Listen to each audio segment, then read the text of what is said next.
Diagnoze vēzis mūsdienās vēl nenozīmē nolemtību. Svarīgi, cik saulaicīgi šī onkoloģiskā saslimšana ir diagnosticēta un uzsākta ārstēšana. Ja tu esi sieviete pēc 25 vai vīrietis labākajos gados, ieklausies. Pārbaudi veselību. Valsts maksā. Mums onkoloģisko slimību apjoms skaits ir apmēram kā Eiropā, taču mūsu lielākā nelaime un problēma ir tā, ka mēs konstatējam saslimšanu ar dažādiem vēžiem ļoti novēlot, un līdz ar to tā prognoze nav tik laba, kā varētu būt. Un jau kopš 2009. gada ir uzsākts ļoti personificēts, ļoti individuāls tā saucamais skrīnings, kur valsts maksā un aicina iedzīvotājus atsevišķās vecuma grupās uz dažādiem izmeklējumiem, kas ir saistīti ar vēža agrīnu atklāšanu. Ir 3 valsts apmaksātas vēža skrīninga programmas.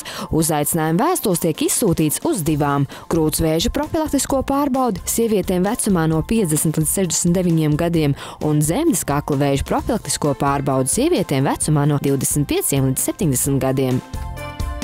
Uzaicinājuma vēstule uz krūtsvēža pārbaudi tiek izsūtīta reiz 2 gados, savukārt uz dzemdes kakla vēža pārbaudi reiz 3 gados.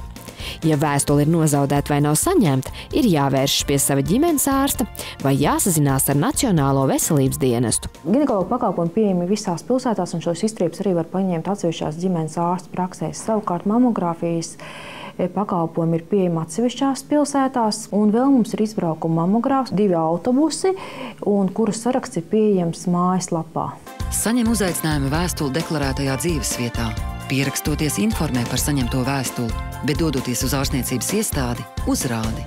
Veic pārbaudi, dzemdes kakla pārbaude, citoloģiskā uztriepe, krūšu pārbaude, mamogrāfija. Neaizmirst noskaidrot rezultātu ārstniecības iestādē, kur veikta pārbaude.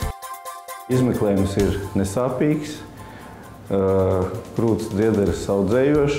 Šobrīd mēs veicam labā krūts dziedzera mamogrammu, taisnā projekcijā AP stāvoklī ar saudzīgu kompresiju. Trešais organizētā vēža skrīninga veids ir zarnu vēža profilaktiskā pārbaude, uz kur netiek izsūtīts vēstules, kur ir jāvēršās pacientam pie ģimenes ārsta, vai arī ģimenes ārsts aicina pacients veikt šo pārbaudi. Šī pārbaude ir domāta gan vīriešiem, gan sievietēm jau pēc 50 gadu vecuma, un jāveic tā reize gadā. Zarnu vēzi es atklāju nejauši 2 gadus atpakaļ. Man bija caureja, es griezos pie ģimenes ārsta ar sūdzību par asini pēcēs.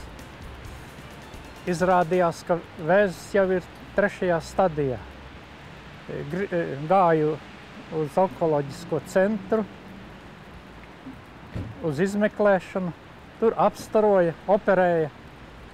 Izveseļojos ātri. Man ir stiprs organisms. Nodarbojos ar ziemas peldēšanu, esmu ronis.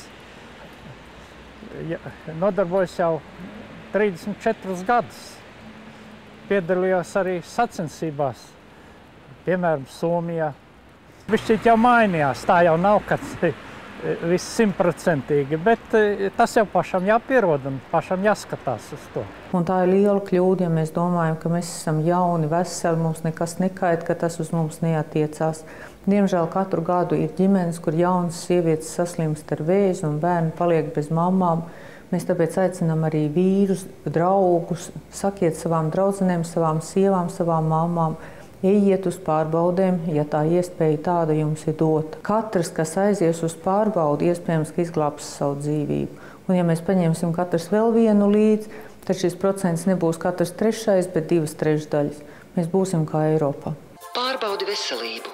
Valsts maksā.